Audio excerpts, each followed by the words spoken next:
Between 1950 and 2000, Western governments and NGOs spent $2.3 trillion on foreign aid. But many development economists wonder whether that money was spent in ways that actually led to real, lasting improvements in human well-being. Is there a better way? Most foreign aid programs are based on a top-down model, with governments, NGOs, and experts deciding what the poor need. But there are 4 reasons why top-down systems are often ineffective. First, top-down systems lack local knowledge. Experts might think they know what poor Africans need to improve their condition, but the fact is that there's a lot about their lives, their customs, and their local environments that we simply don't know or understand.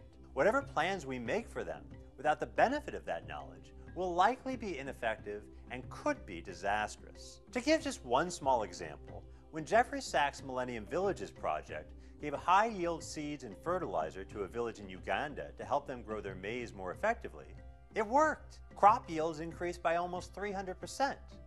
But because the village had not developed any storage for excess crops, and because there was no road network to transport it elsewhere, most of that excess sat around to be consumed by rats and other pests, and the rats brought disease. The second problem with top-down systems is that they often come with a lot of bureaucratic inefficiency. The more money you spend on administration, and the more hoops you have to jump through to try out new ideas, the harder it is to get help where it's most desperately needed. Third, top-down systems often work by channeling money to the poor through their governments. But since those governments are often inefficient or corrupt, much of that money never actually makes it into the hands of the people who need it.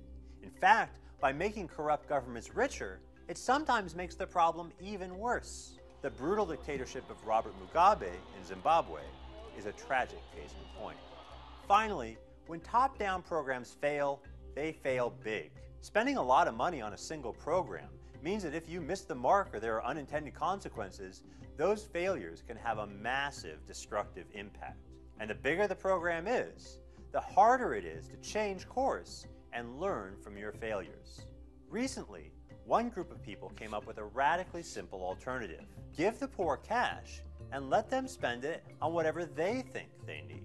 Some of those people choose to spend the money on food, some people spend it on a new roof, some people buy chickens and sell the eggs for a profit. The point is, they get to decide. Give Directly is an example of a charity that works from the bottom up. Rather than trying to figure out what the poor need from the outside and then coming up with a grand plan to give it to them, Give Directly empowers the poor to make those decisions themselves. It's one of the highest rated charities on GiveWell.org, and it's making a real difference in people's lives. And unlike foreign aid, Give Directly is a voluntary charity, which means it only has money to work with if you decide to give it to them. That means it has a strong incentive to keep its cost low, its impact high, and to learn from its mistakes. The lesson is that big problems don't necessarily need big solutions. Sometimes, the best way of dealing with a big problem is to let lots of different people try lots of different small ideas and find out which ones actually work.